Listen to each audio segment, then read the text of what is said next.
senior officers, members of the IPS family, my dear colleagues and friends.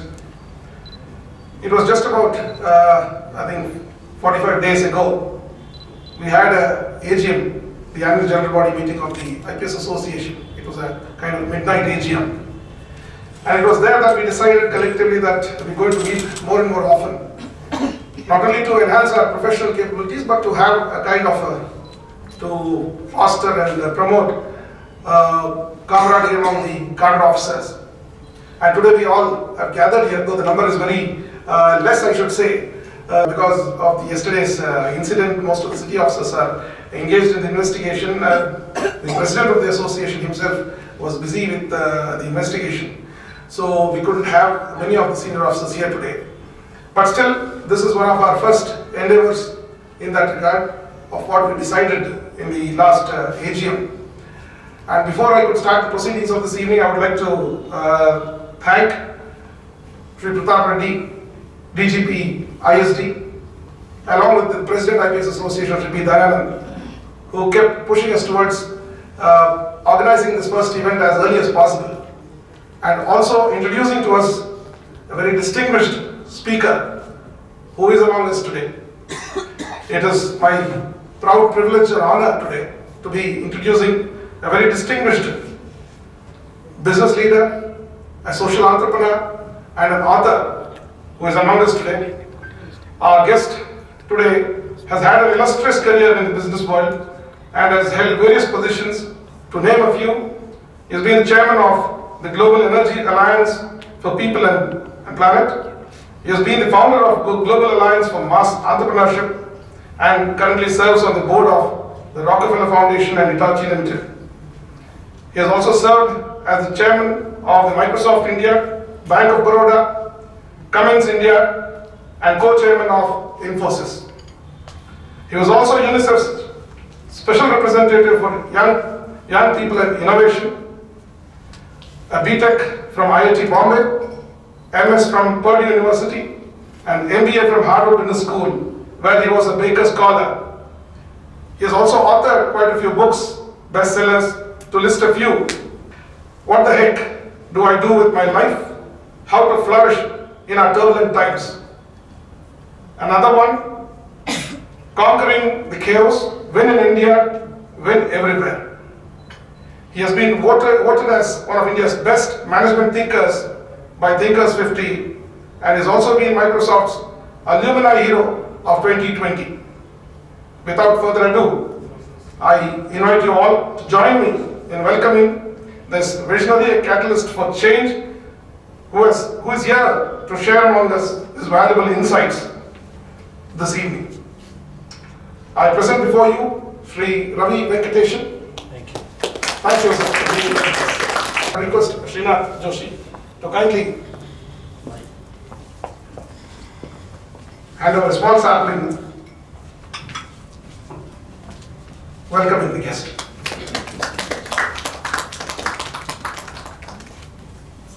Thank you for being with us, and without wasting another minute, I would hand over the session to you. Thank you. Would you like me to talk from here? I will leave it to you. Great. All right, so first of all, good evening. Thank you for inviting me, and it's a delight to be with all of you. And I'm grateful to Shri Reddy and Dr. Rao for inviting me. I'm going to talk for about 25-30 minutes, and then hopefully that my comments will get you thinking and in the mood, and we can then get into a discussion. In my experience, the discussion is always the best part of these evenings. So before I start, I wanted to start with a little appreciation. Because, look, I'm not a policeman, I don't know much about policing, just a citizen. But as I was thinking about it yesterday, the work you do is extraordinarily complex, challenging, and generally underappreciated. But when I think about in a country that is as large and complex as ours, the law and order challenges, police forces always under-resourced, stretched thin. There's always political and bureaucratic interference. And most of all, the challenge is you're like electricity. The only time we notice it is when the power fails. We don't notice it and appreciate it when the power is there. And I think policing is a lot like that. It is not just when there is a situation, but when a situation doesn't go right, that we notice, take notice. The rest of the time we just take it as granted.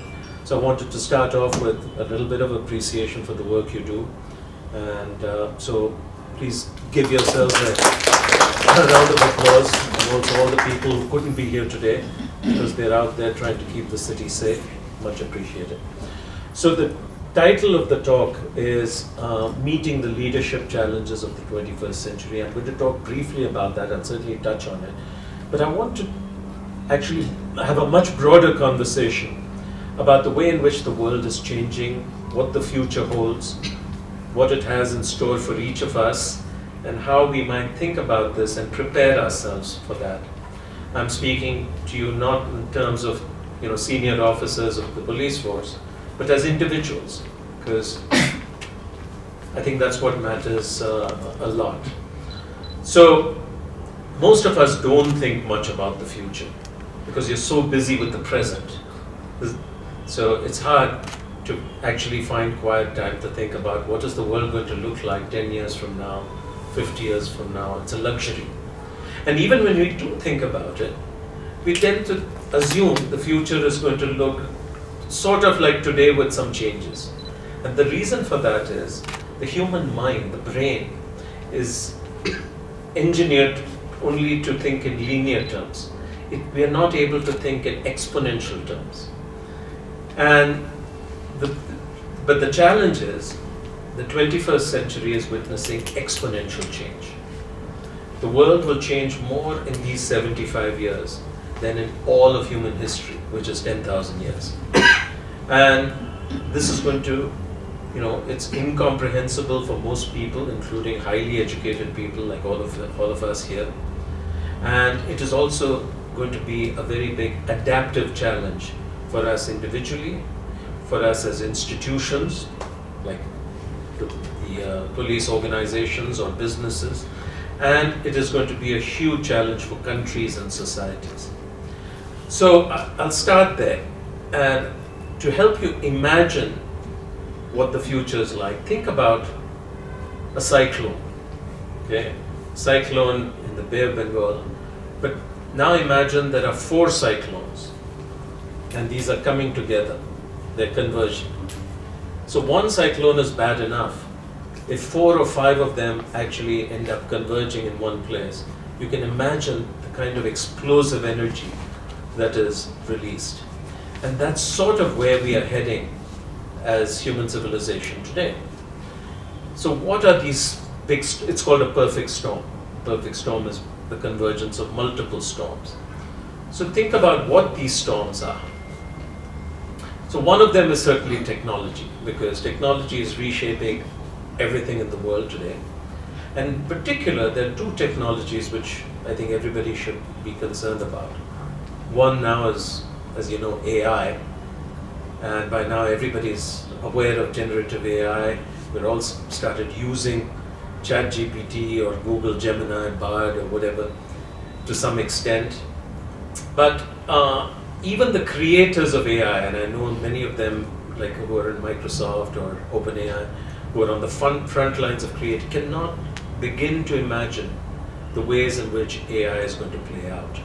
Because the rate at which the innovation is happening, in the next 20 or 30 years, we're likely to achieve a point called singularity. Singularity is when artificial intelligence genuinely reaches the same levels as human intelligence. And after that, the further development will be out of human hands. Okay, it'll take its own course.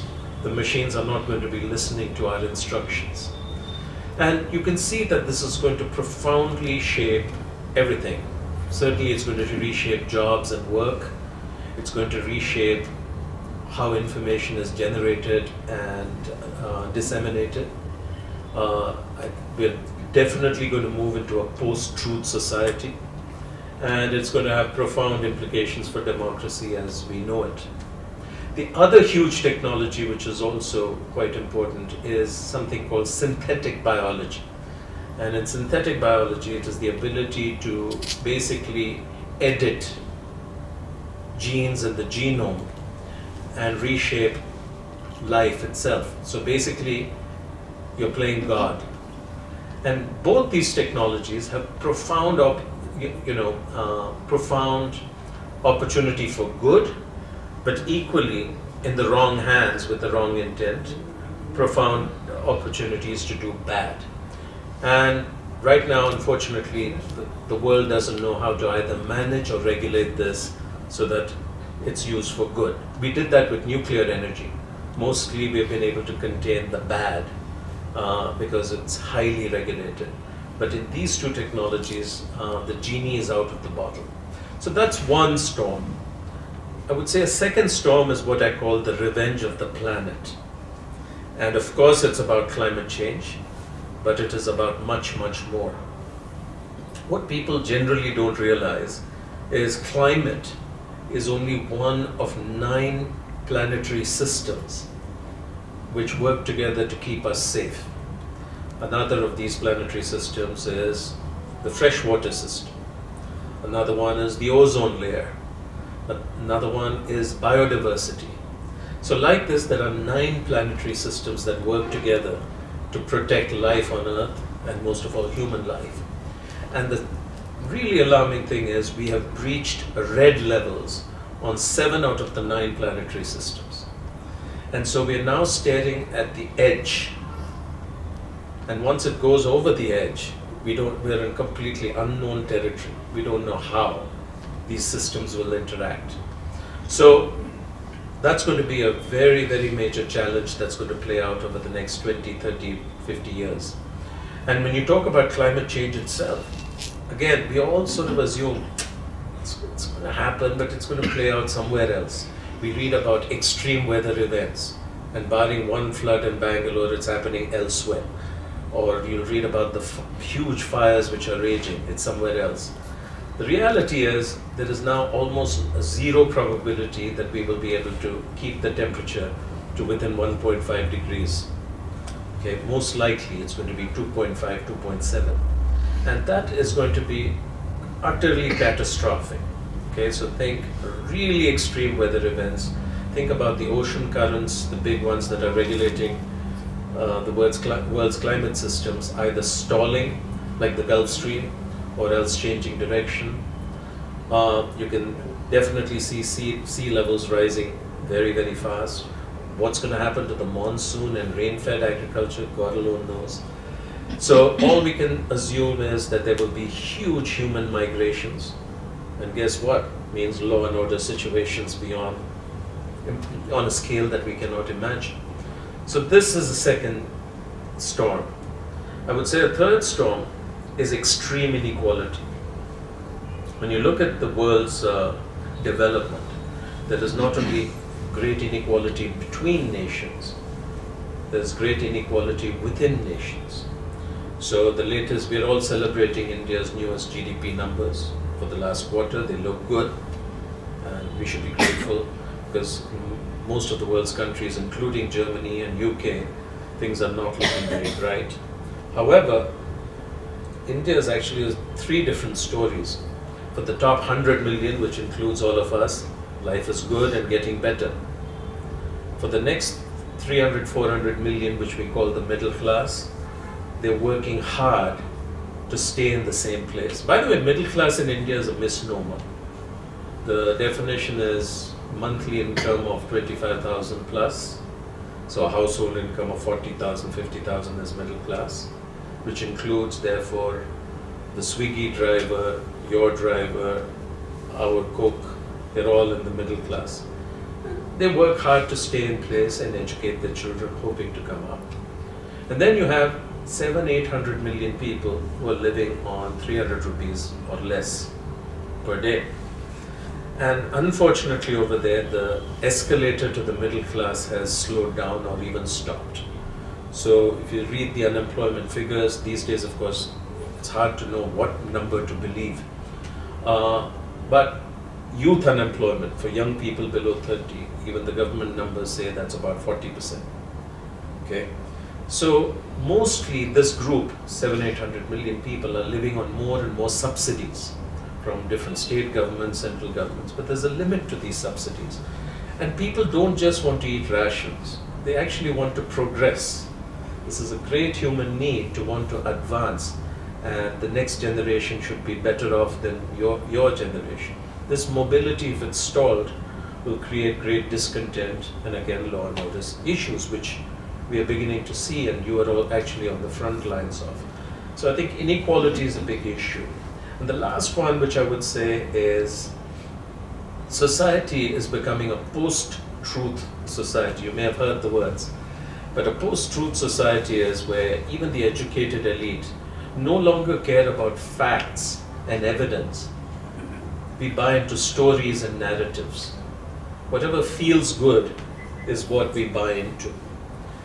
And this can be very dangerous. We see this playing out in the US very clearly, right? So we've got 40% of the voters who have bought into a story of making America great again. And it doesn't matter that their leader, who's Donald Trump, has 97 convictions against him and tried to incite a mob to overturn the last election. They don't care.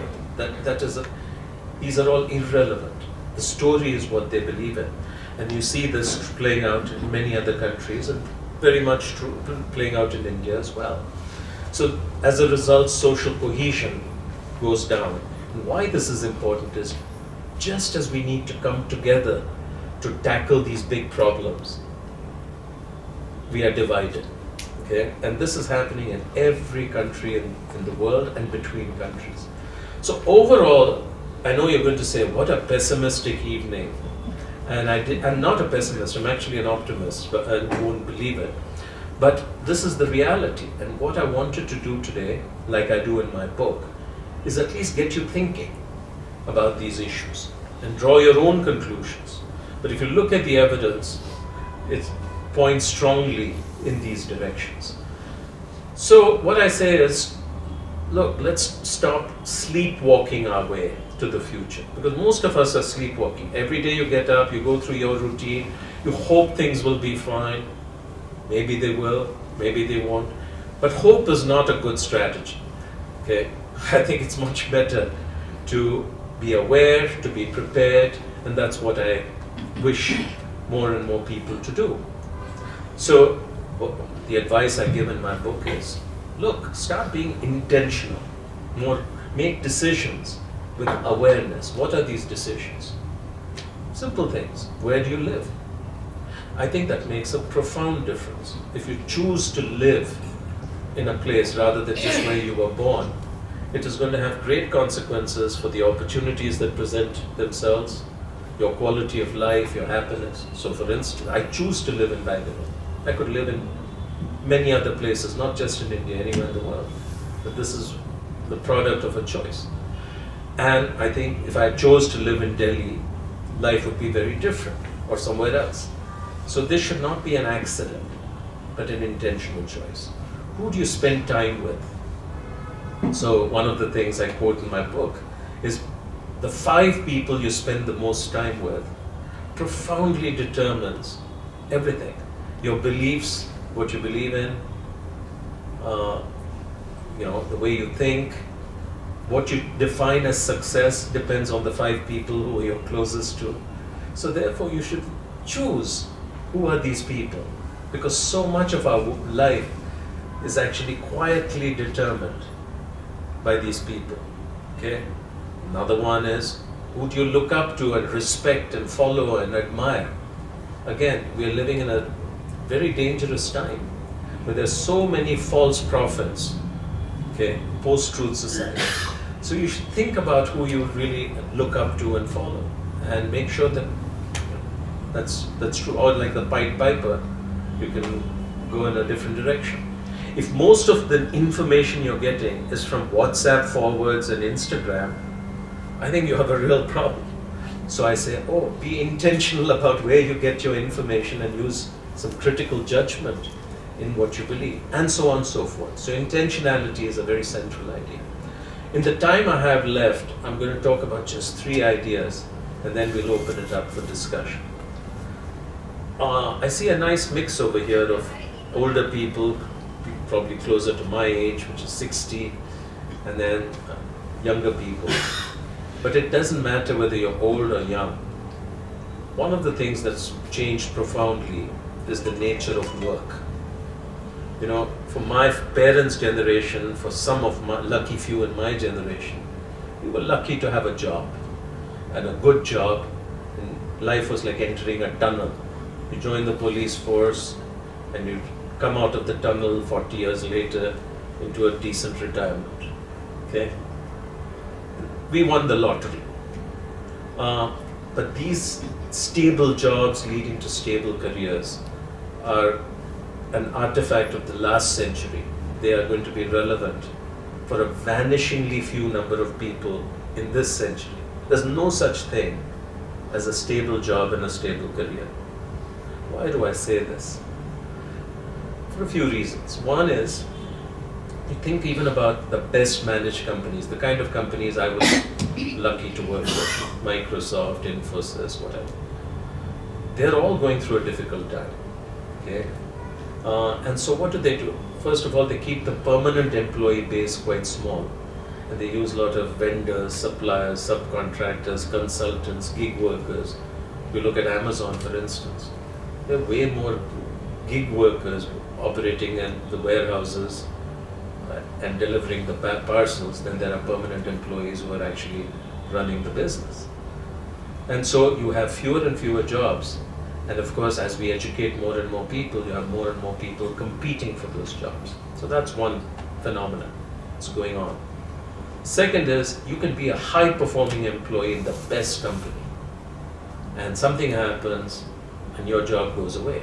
So if you read this week, Apple made a quiet decision. They're abandoning the driverless car, the autonomous car project.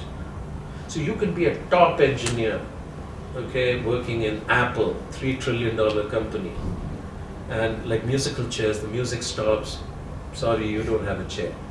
And this is happening everywhere, and this is going to happen more and more frequently, musical chairs. The third thing that's happening is we're living longer. All of us in our families have people who are in their 90s now. That's quite routine to have parents, uncles, aunts who are all 90 plus. With any luck, we will be there, okay, the 100-year life.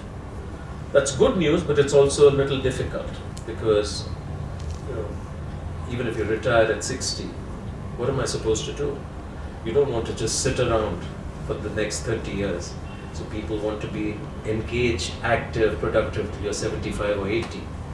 But try getting a job if you're older than 50 today. No chance. So these are the challenges.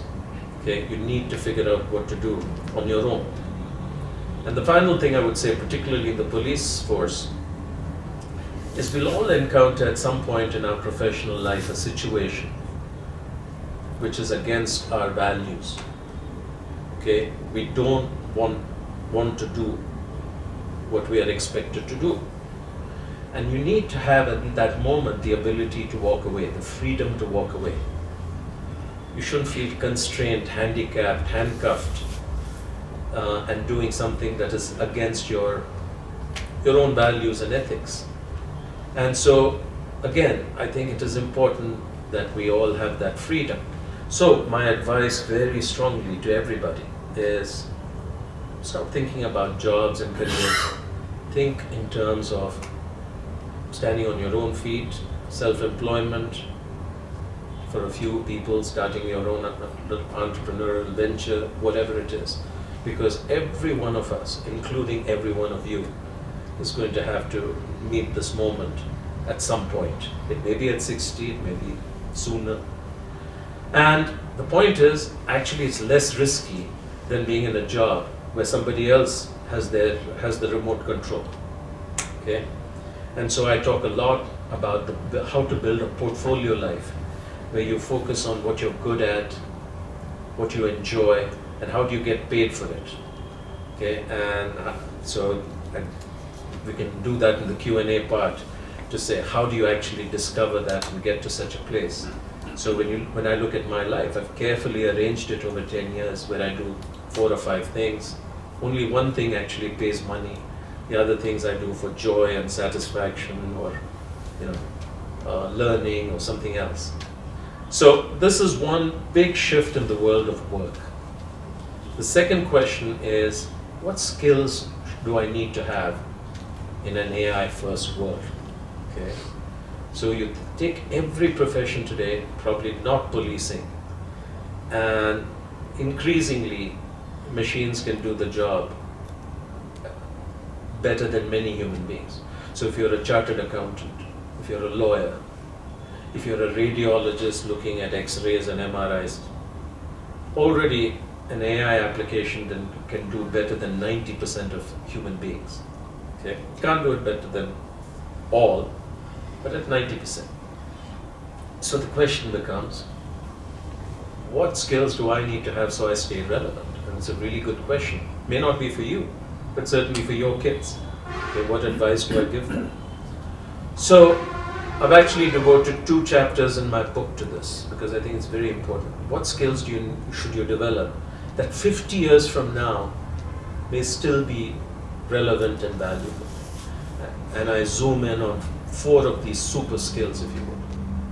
Very briefly, the first one is called learning agility. Learning agility is not the same thing as learning new things. Okay? So, Dr. Rao, you may say, look, I better learn more about AI.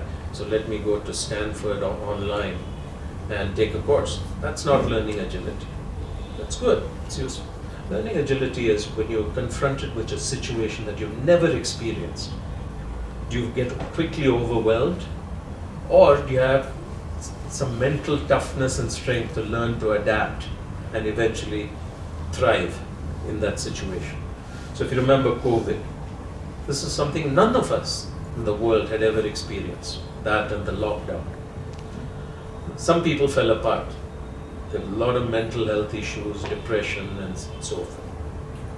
Others learned to cope with it, but they said, I hope we go back to the old way. They were just waiting. But some people actually flourished. They said, wow, this is really much better. I want to work remotely. I don't want to ever go back to dealing with Bangalore traffic and going to office. I have work-life balance. I enjoy this way. I'll never go back to the old way.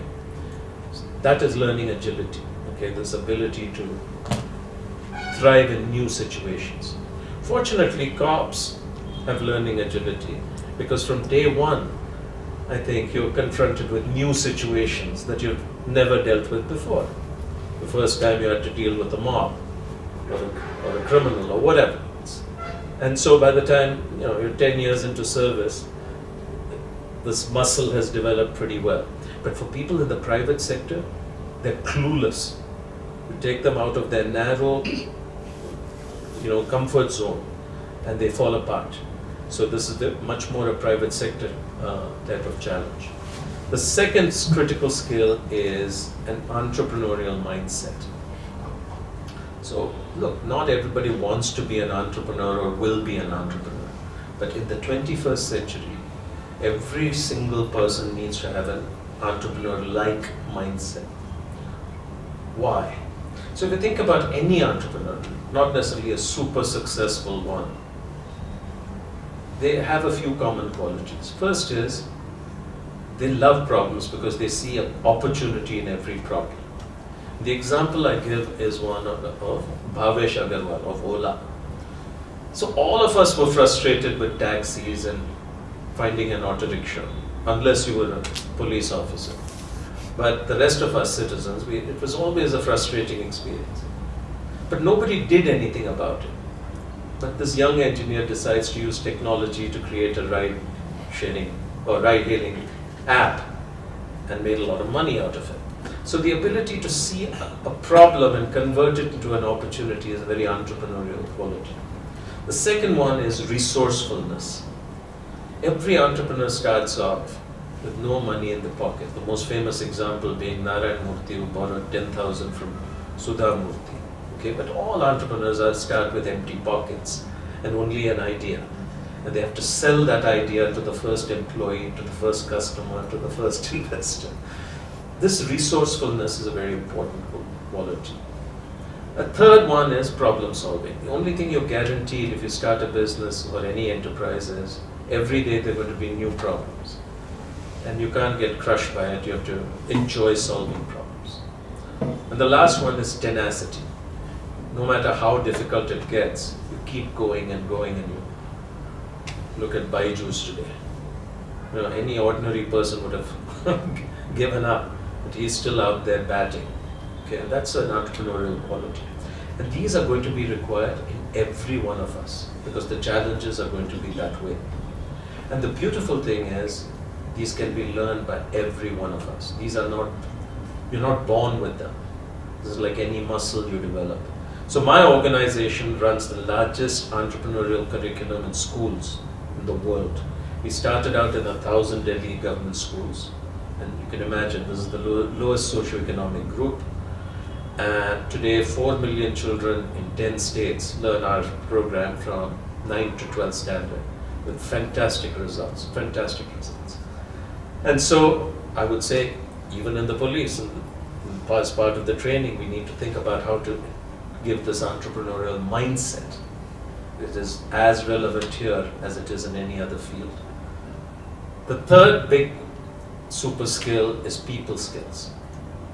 Google did a fantastic experiment a few years ago. They looked at who are the most successful people in Google, like Sundar Pichai, and what makes them successful. And much to their surprise, they found it's not the techies and coders and software architects. It is people who are good with people. Okay? Even as there's more and more automation and technology, the ability to communicate, the ability to work with others in teams to solve problems and get things done, the ability to problem solve, creativity, these things matter much more than your technical skills. And so even in an AI first world, you're going to succeed two ways. First, by being more human, not by being more machine-like. Okay? So we have to learn to be more human. And number two, AI is not going to replace human beings. A human being using AI is going to replace a human being without AI. So we all need to learn how to use these things. Okay? So these people skills are really important. But the ultimate super skill is the title of the talk, which is leadership. A machine is not going to lead people. People are going to lead people. And if you know how to inspire and lead people, you don't have to worry about anything. You know, that's really the ultimate one. And it turns out leadership is also the biggest challenge of our times. You look at all the problems I talked about, and many, many more, including garbage management in Bangalore. We know the solutions. Okay? We have the resources, but somehow we are not able to come together between government, business, and civil society and citizens to solve these issues, whether it's climate change or something else. And because we're missing leadership. We look in all our organizations and institutions. I bet what you talk about in many of your conversations is either bad leadership or lack of leadership. The private sector and the companies that I work with, that's the single biggest issue. Okay? So, around the world, the big issue is lack of leadership. Look at the US election. Mr. Reddy and I were talking just before this. A country of 350 million people, the most advanced nation in the world in some ways, and the presidential election is between two 80-year-old angry white men. Okay? Why can't they do better? Look at our choices. Not very exciting. Okay? I don't care which political leaning you are. We are starved of choice. A country of 1.4 billion people ought to throw up more choices. Okay? So this is a global issue. And again, I think the real issue here is how we think about leadership has to change. The problem is most of us, all of us in this room, confuse leadership with hierarchy, title, authority.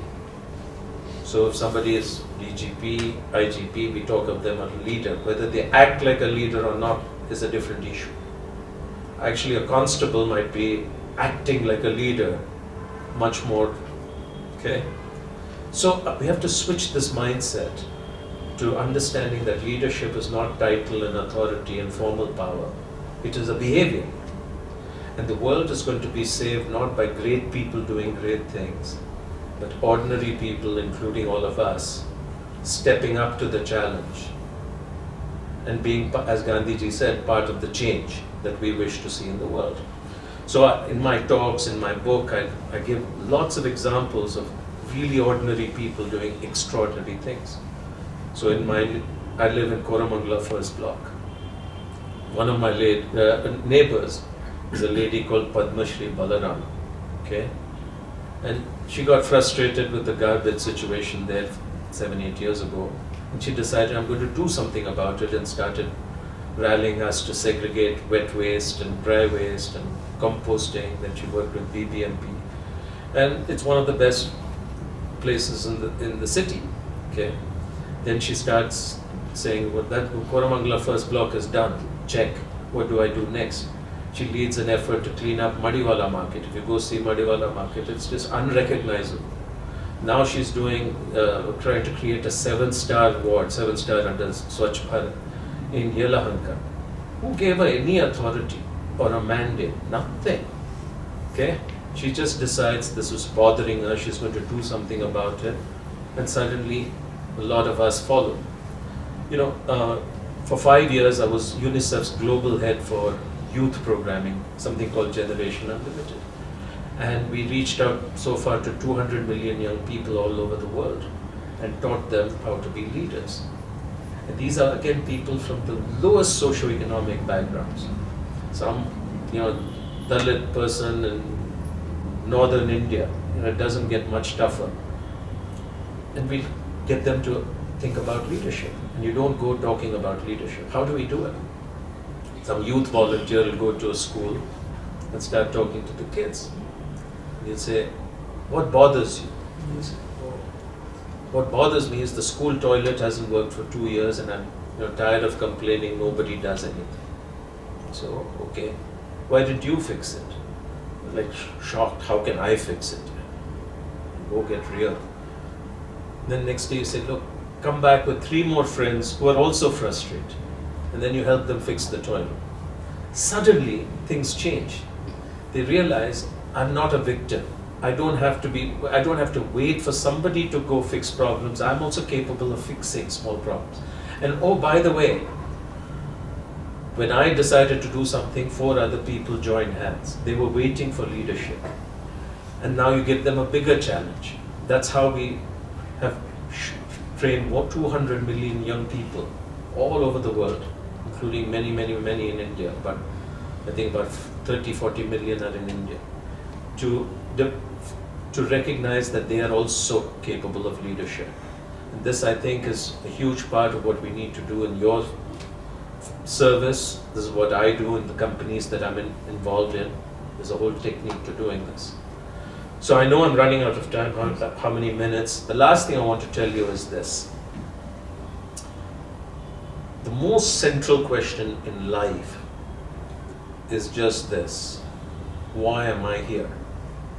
Okay? Why do I exist? What is my life to be all about? Now, some people are lucky quite early in life, they know what it is. Some great musician, writer, artist, they know quite early that this is their life. Bill Gates said that, I worked closely with him for 2-3 years. He said at age 11 he knew this is it. Coding and software is what his life was about, and he's still doing quite a bit of that when he's not at the Ambani wedding. Now, most of us are not so lucky, and only rarely do we think about it. And then, the other day I was visiting my uncle, who's 93. Okay. And he has some regrets, even though he's had a good life, he has some regrets. He felt he could have done more with his life. I don't think it's fun to reach the end of life and have regrets about how you lived it. You know, Mark Twain, the American writer, he says there are only 2 days that matter in your life. First is the day you were born, and the second is the day when you figure out why you were born. And so I think it is important for us to try and be intentional about that. But you'll never get the answer to that if you care a lot about what other people think. The central conditioning that you have to shed is stop caring so much about what other people think and trying to please them. You know, 2000 years ago, there was a Roman emperor called Marcus Aurelius. And one of the things he wrote is, the most puzzling thing to me, he says, is why every person, every human being, loves himself more than anybody else, including your own child. But you place more emphasis on the opinion of a random stranger than your own opinion. And the answer is very simple. We've been conditioned since birth to please. Our parents rewarded us for doing good behaviors and punished us for other things. You went to school, you had to keep the teacher happy. You join an organization, you have to keep the boss happy. And so pretty soon, you've lost yourself. And so one day you wake up, usually it's the midlife crisis, and you realize this is not the life you wanted to lead, but now you feel trapped. So one of the important things is to stop this conditioned behavior and start asking yourself, why am I here? And reclaim your life and redefine success on your own terms. I think this is going to be even more critical in this century than in history. So let me pause here. I hope I've got you at least thinking about a few things. Not that you have to agree with much of what I said, but I think my main aim was to get you at least in the mode of questioning some of these issues for yourself. So let me stop and see if there is any reaction. Thank you, sir, for the extremely igniting talk, to say the least. I'm sure our officers have questions to ask. So before, is we ready with the question? You have a question? I have a question myself. Please. This connects to the middle part of your talk. Over the years, we see that a lot of leaders are getting away with ends justifying the means. Do you think it's going to be the norm? Or is it some new norm that it's going to be? Or has it always been that way? Or how do we deal with the situation? As I said, we are living in an extraordinary time which is called a post-truth world, where the facts and truths matter less and less, and there is a greater disconnect between actions and consequences. So it's nice to live in a fairy tale world where karma works in a short cycle and there are real consequences for your actions. I don't think we live in such a time. And so I think if you see globally, we are seeing behaviors becoming worse and worse. Every day new boundaries are being breached of bad behavior. And people are getting away with it or even getting rewarded for it. So, so I think we're in a pretty bad place in the world right now. And this is why I think it is more important for us to think individually about the kind of person you want to be, because we have to live with the consequences of our own actions. Okay, so I am not personally very optimistic about a society which is just or a world which is just. I don't think that's going to be there anytime soon. However, I say, look, each of us has to live with our own conscience, and we have to live with our own consequences and choices. And so let's be intentional about it. That's all I can say. Yeah. I'm Venkatesan, presently at CID. CID. Two things we discussed about more about the AI, but the second part which we initially started about the technology, this genome and that thing. What normally at present level of biology, what we had learned and we know is that your human life or any life expectancy of any animal on earth is directly related to his speed of breathing. An animal who breathes very slow lives more longer. Yeah. And the animal which breathes faster, it dies faster. And the dichotomy, the moment the stops breathing, he dies. So, are we going to a stage where we are going to be immortal by reducing the breathing speed? Or we can say we don't require breathing at all. That is one. And second is again the post-truth world. Our the present state of democracy all around the world is that we are somewhat every nation which are so democratic are leading towards a democratic autocracy. If you use the Yes. correct word, if we are leading towards a democratic autocracy where the democracy is limited to the extent of an election. That also maybe we cannot say it is going to be fair, free and fair, but yes, a government comes in a elected way and then starts behaving in autocratic way, and almost all the democracies are leading towards that way. Do we think that it is going to be the future of the democracy all around the world, or something is going to change? Wow, both are googlies. The first one is very interesting because I also was under the impression, exactly like you, that it's almost like God is, the Creator has given us so many breaths, and if you breathe fast, you're going to live. So a dog, for instance, has very rapid breathing and lives about 14, 15 years, and a whale or a tortoise or these kind of very. But I think it's becoming much more complicated than that. I don't know much, but I've just been gifted a book on, living to be almost immortal. I think there is very clear evidence that the single biggest cause of our death is an accumulation of waste at a cellular level.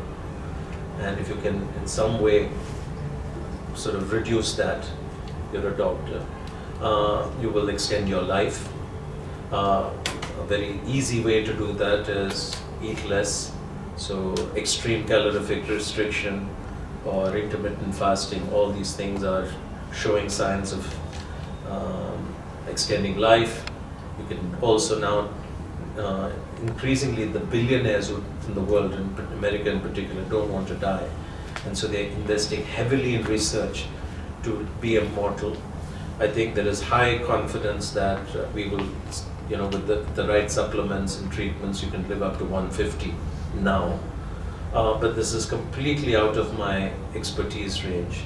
But my sense is, with not immortality, but we can certainly hope to extend life with a little bit of discipline and external medical assistance for a fairly considerable period.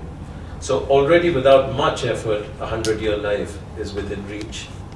And it is, I think, very, very conceivable soon that those who can afford these supplements and treatments could double that. Okay? But again, it's going to create another form of inequality. Those who can afford it, those who can't. Okay?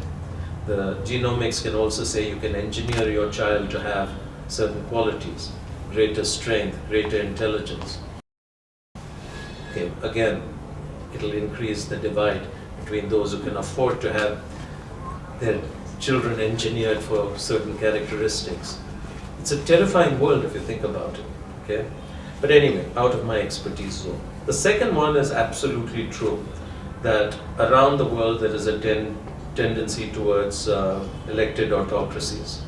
I was telling again Mr. Reddy about yesterday I read a new Pew Research, which is an independent research agency that conducts these polls, large sample size polls across countries.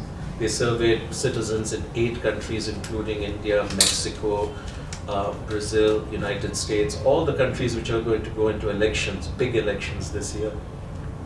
And people there really don't care about democracy. They want strong governments, strong leaders. They want governments that will deliver some economic progress for them.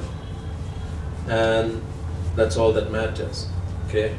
So we are seeing a very large secular tendency, secular not in the religious sense, but a uniform tendency globally towards elected autocracies. And I don't know whether that's a short-term trend or a long-term trend, but certainly it's a trend that will be there for the next decade or longer. And you're seeing therefore also a move towards majoritarianism, where might is right. Again, no reflection on our country alone. You see this in every part of the world. It's troubling. It's troubling actually. I'd see an even worse trend towards tribalism, as we lose faith in institutions, as we lose faith in government, etc. We could easily start becoming more tribal. Who do you identify with? You'll identify either with people around you or people like you in some way. What is like?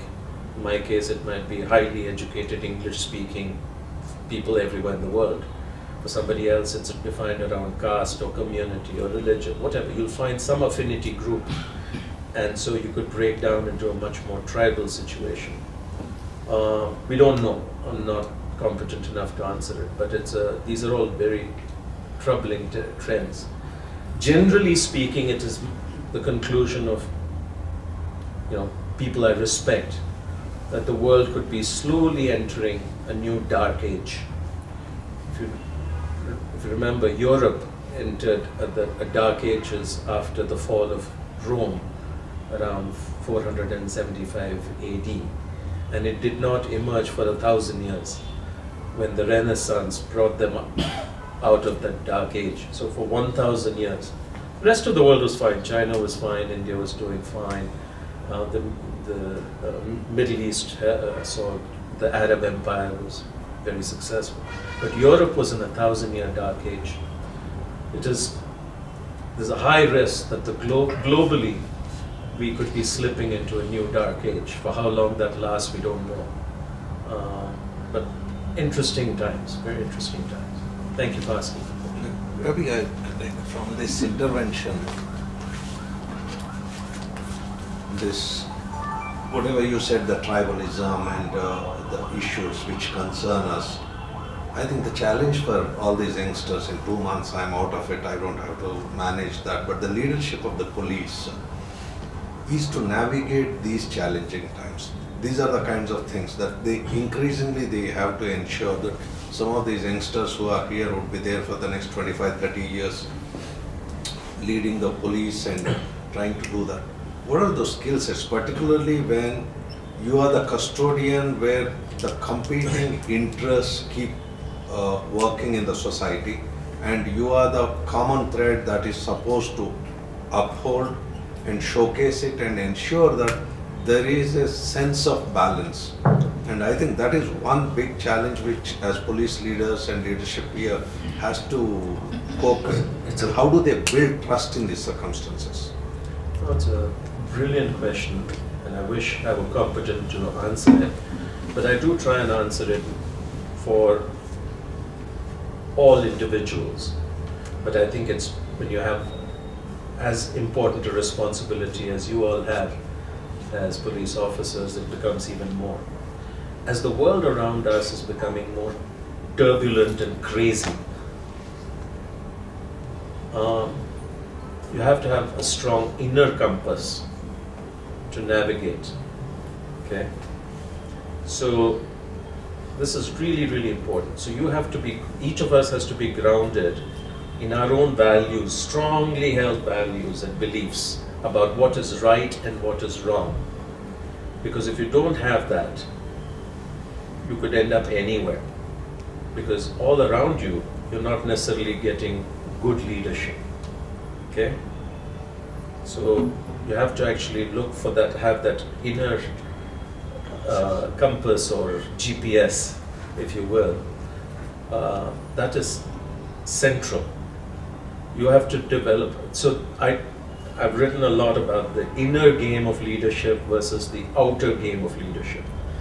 What you all play is the outer game, okay, where you look for results, you try to get people to follow you, follow your instructions, achieve things. That's the outer game. But the inner game of leadership is about self-awareness, self-belief, your moral values, your ability to regulate your own behavior, etc. I think that inner character building becomes way more important now because the scaffolding of the institution is falling apart. Okay, so let's talk about a difficult subject: corruption. We live in an extremely corrupt society. It's not, and you can't just say, oh well, politics is corrupt. No, we're societally corrupt. Our religion is corrupt. You look at all the so-called religious leaders. It's there. It's like a cancer that's there everywhere. But there are two places where I think the challenges of corruption are particularly high. I served in banking, and corruption in banking is legendary. Okay, because you're dealing with money, and a lot of it is cash.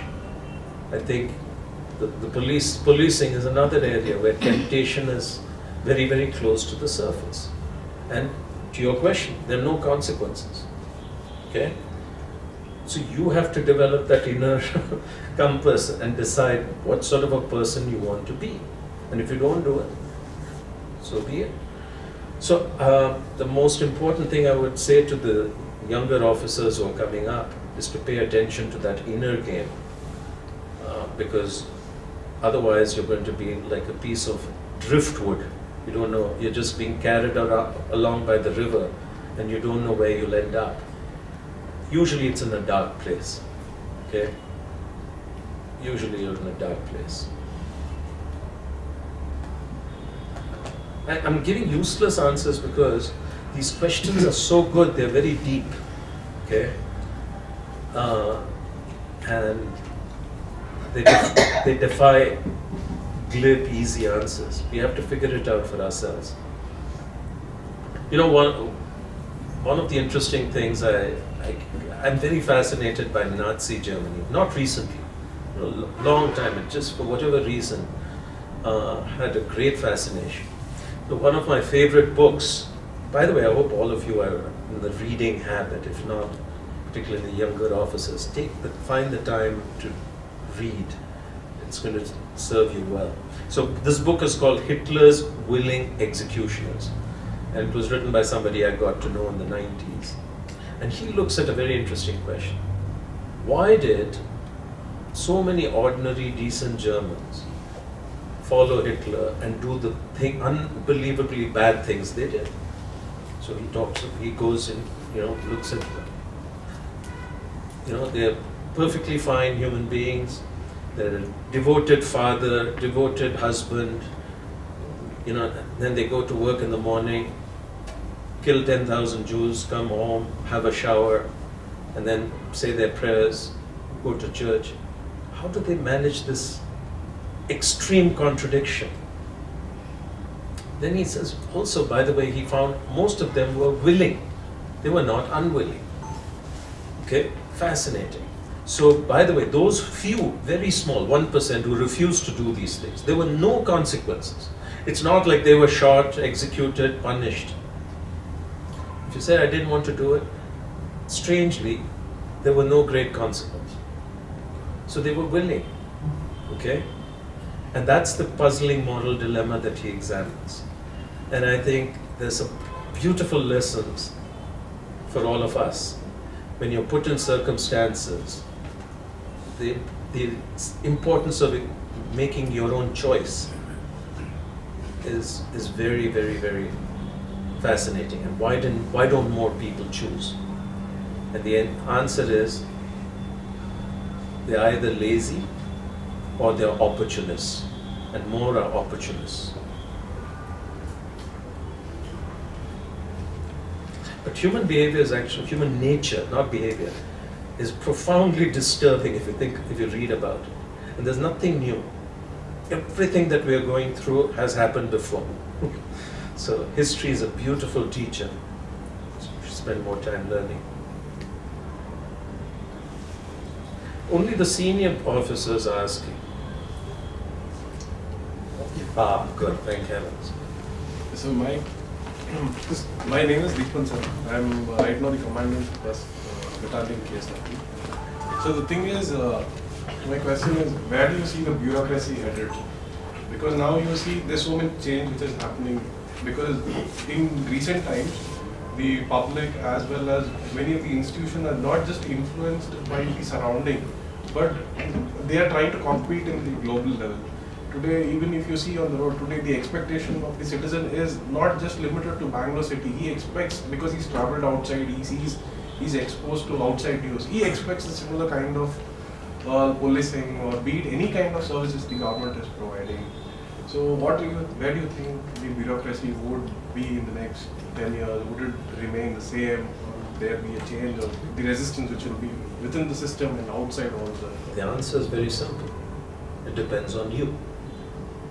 Okay, the bureaucracy is not something which has a life or a mind of its own.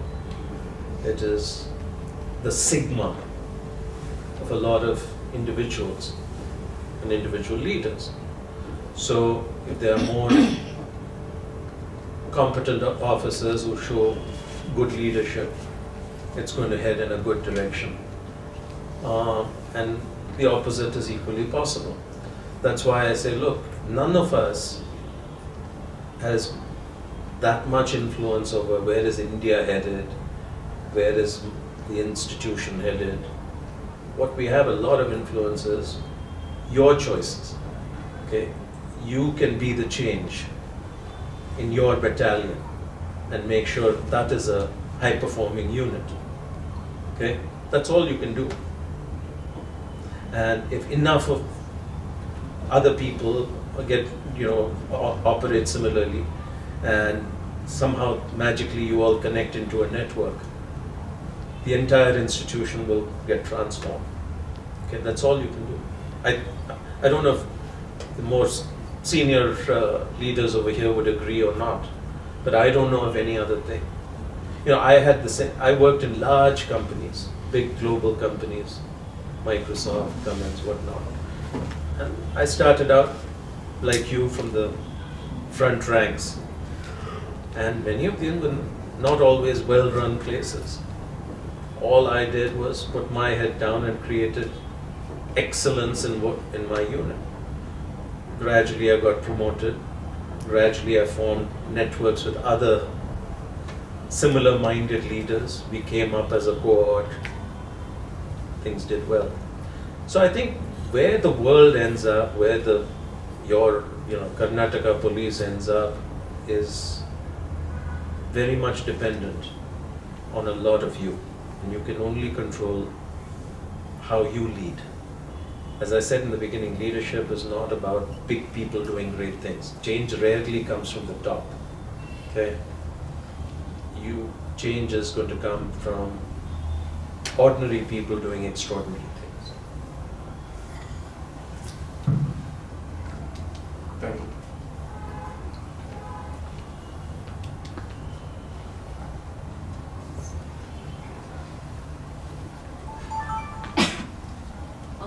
I just have a question on that.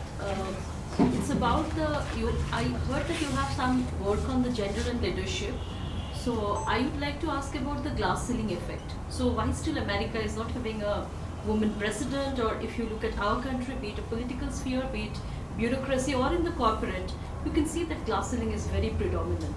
So do you think, I mean, how to shatter the glass ceiling? Excellent question. It gets shattered by a few pioneering individuals who refuse to accept the glass ceiling and find a way to shatter it.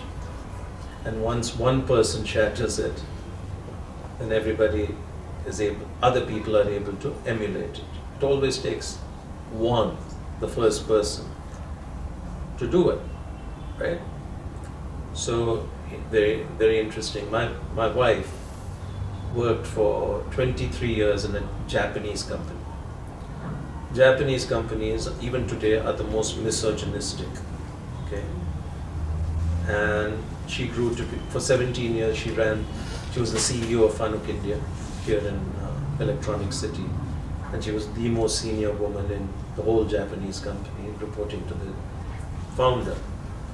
And I watched her over this period of time, and I think great part of her success came from not having her primary identity around being a woman. If she had bought into that, she would have only served tea, okay? Because that's how that culture is. Her identity was around excellence, okay? And she just refused to accept in a male-dominated industry, in a male-dominated company, that a woman can't go all the way. And I think there are many role models in India of women leaders in business and in the civil services and everywhere. So my advice is that the glass ceiling should be in other people's eyes, not in yours. Okay? And it is a question of intensity. One of the things I've learned, I worked for two extraordinary individuals. One was Bill Gates, one was Narayan Murthy. And what I saw in both of them was something sort of very special. Intensity. Okay? They're like the sun. They're so focused, so intense, that rest of us pale in terms of that intensity. And their ability to therefore achieve extraordinary things was directly proportional to this. So if you're going to shatter glass ceilings, you also have to be laser focused. Okay? That's how I'd see it. I think we're running out of. Speaking of leadership in the traditional sense, be it bureaucrats or political executive, we see that social media has played a very big role in creating leaders. So these traditional leaders are able to rig the system using social media or mainstream media or PR agencies. How do we see this going? So is this going to be the norm again? And are we going to get really bad leaders if this is going to be the norm? Technology, whether it's social media or AI, anything else, is completely amoral. It has no sort of morality or thought of its own. It's only a tool, an enabler. In the hands of a good person, or what you consider a good person, it's an enabler. In the hands of somebody we consider a bad person, it's also an amplifier. Unfortunately, bad actors have always been at the forefront of exploiting technology. So if you see digital technologies, the first adopters were who? Pornography industry. Okay, it was at and this is not a joke, it literally was the earliest adopter of digital technologies. Then comes cybercrime, etc. Okay, so always the bad guys seem to be very much at the pioneers of using this stuff. I think the answer to your question is so-called good leaders, because good and bad is also subjective. It's in my opinion and your. I think good leaders need to also start using exactly the same tools to amplify their work and ideas and so forth. I think that's what's required. If there are no more questions,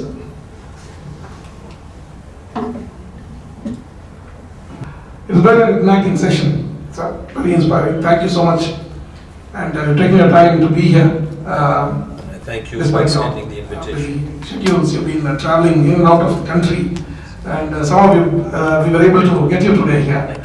So on behalf of the President of the IPS Association in absentia, and on behalf of the entire association members here and family members of the IPS family, I would like to extend my heartfelt gratitude for having been here and shared your insights on subject. So thank you so much.